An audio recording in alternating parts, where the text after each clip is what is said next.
Shalom ou bracha. On va rajouter encore des détails importants puisqu'on va manger du lait à Shavuot. Alors, il y a aussi, à part d'attendre une heure, à part le fait qu'il faut manger quelque chose et boire quelque chose comme on a expliqué, il faut faire aussi attention à ses mains. Alors c'est vrai qu'en une heure on transpire des mains et ça peut s'auto-nettoyer, mais il est quand même préférable de nettoyer ses mains si on a touché du gâteau au fromage, on a touché des fois des fromages qui sont un petit peu en plus huileux, avec de la graisse. Et donc, comme le dit le Rabbeinu Peretz, même en journée, la coutume est de se rincer les mains, et comme ça le Shach le Taz amène dans le Siman 89. À part ça, une grande question qui se pose toute l'année, et bien sûr à Shavuot, des fois sur la table de Shavuot ou une table de l'année, on va manger aussi des fromages.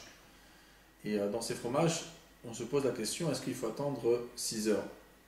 Donc il faut savoir que la coutume séfarade n'apporte pas le minhag d'attendre 6 heures. Le Ben Ishraï, lui, pense que oui.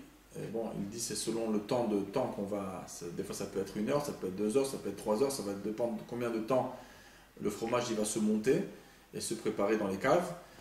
Mais concrètement, chez Chabad, en tout cas c'est une coutume ashkénaze de faire très attention. Que des fois ça ne va pas simplement suffire d'attendre 1 heure, des fois il faudra attendre 6 heures.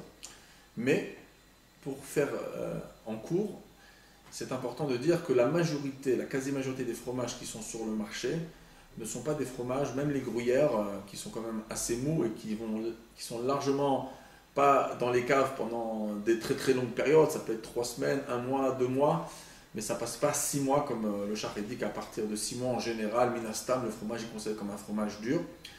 Donc c'est pour ça qu'en majorité, ça va suffire amplement d'attendre 1 heure. Pour attendre 6 heures dans les poskim, entre le Shach et le Taz, on peut trouver 2 raisons et 2 critères. Le critère du Taz, c'est que c'est plutôt le côté fort du goût qu'il y a dans le fromage.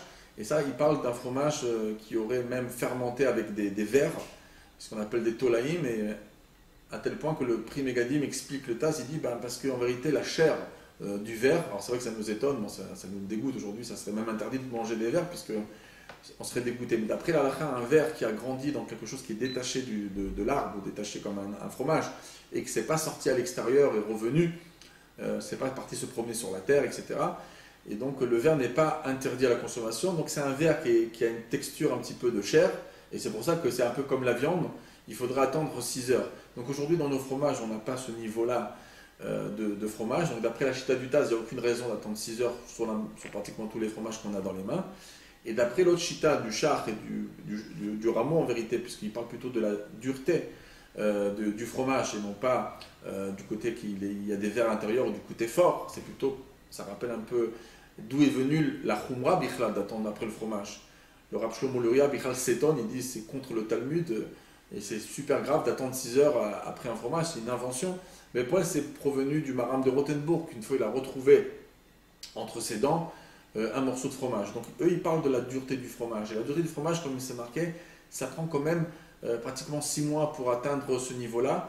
Et dans les Rishonim de Maseret Ruel, on parle d'un fromage dur qu'il faudrait même des couteaux assez spéciaux pour couper. Donc c'est pas parce qu'un fromage, un camembert président, etc., qui est un petit peu, qui est quand même assez mou, et il n'y a rien ici de dur, c'est des choses qui se font en l'espace de quelques semaines ou 1 mois, et quelques ou un peu plus. Et il n'y a pas de raison sur nos 90% des fromages. Donc des fois on peut avoir du vrai parmesan, que des fois ça peut même être fait pendant une époque de 10 mois, 11 mois, 12 mois. Alors oui, il y a certains fromages qui sont assez forts, mais la majorité des fromages qu'on a sur la main, même les petits gruyères en tranches qu'on vend chez nous, il n'y a aucune raison d'attendre 6 heures. Il y a certains qui veulent apporter le Aruch HaShulchan, qui a donné un nouveau critère qui n'est pas retenu dans les poskim ni dans les rishonim. C'est plutôt de dire que quand il y a un concentré très fort de graisse dans un fromage, ça pourrait être aussi une raison d'attendre 6 heures. Cette opinion n'est pas retenue dans la majorité des poskim, ni est relatée dans le Shach et le Taz. Donc c'est pour ça que d'après la halakha, ça ne faut pas attendre 6 heures sur la majorité des fromages, attendre 1 heure. Bon, chacun suivra bien sûr ses rabbanim à lui.